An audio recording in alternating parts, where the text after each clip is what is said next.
Hi, today we're going to cover a few new items coming out in both SurveyPocket and SurveySwipe. So I am going to launch SurveyPocket. First of all, notice that this main page has a totally new look and feel. I want to show you a couple new features. I'm still able to go to settings here. Please notice the settings have not changed. But I've got my username and my password. I can turn it on to application demo. Some new features that we may not have discussed in the past was the ability to disable crash reports. This is especially useful when you're doing an unattended kiosk and you don't want if there is potentially a crash, you do not want to stop the actual data collection or have to call up an email program. At this point, you can see that I've got my media bunker enabled. So we'll go back and we will just validate that the media bunker is there. At this point, nothing is synced, so syncing is just still that easy. I'm downloading the files, and now you can see I've got all of my media bunker my files. Let's just show you.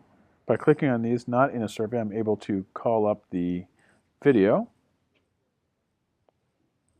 So I can stop, go to done. Show you a few other feature improvements in the UI.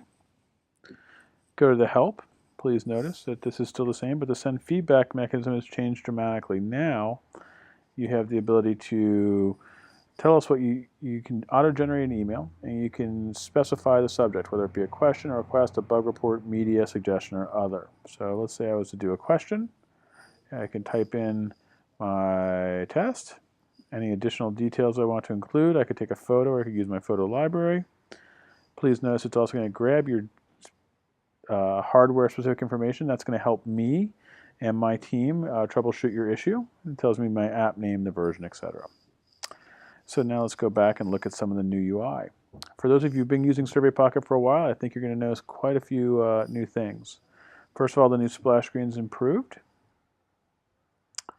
We have, as you can see, we've enabled HTML almost everywhere in the application for both images, hyperlinks.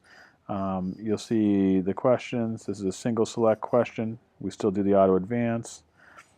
For multiple selects, it's hard to tell on this video, but I am actually selecting anywhere on the line where that is.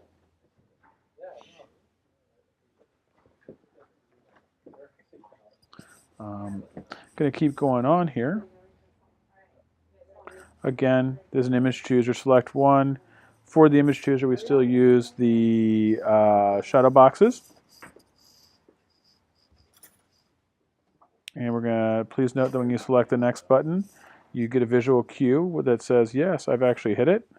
Our sliders, this is for the image rating. Open-ended text is going to call the correct keyboard every time. All the validation still works. We've done a little bit of work further on some of the other questions. But this is the new version of SurveyPocket. It is going to be a much cleaner, much simplified user interface to allow you, the user, to get the most out of it. Obviously, in this survey, I've done one question per page. We still now allow for multiple questions per page as well. Okay, so next, well, I'm going to actually pause. I'm going to stop.